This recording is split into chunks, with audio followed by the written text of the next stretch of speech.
మన ఇంటి కాడోలే పొద్దెక్కి లేవద్దు సీకటి మోకన కిలివు కాలే పక్కింటి ఆళ్ళతో పంచాయతీలొత్తమ్మ నోరున్న అడిగని ఊరంతా అంటారే అత్త వద్దన్న ఇంటికి బిడ్డో పోయి ముచ్చట్లు వెట్టకే బిడ్డ జర్రయాదిలా జర్రయాదిలా జర్రయాదిలుంచుకోవే బిడ్డో అడుగు వెళుతున్నదత్తోరిల్లు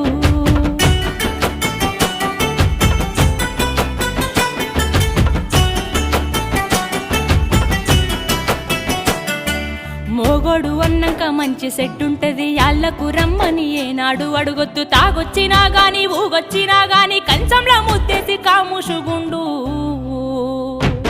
తాగి కుక్కోలే వర్లిన బిడ్డో నువ్వు కసిరించుకోబోకు బిడ్డ జర్రయాదిలా జర్రయాదిలా జర్రయాదిలుంచుకోవే బిడ్డో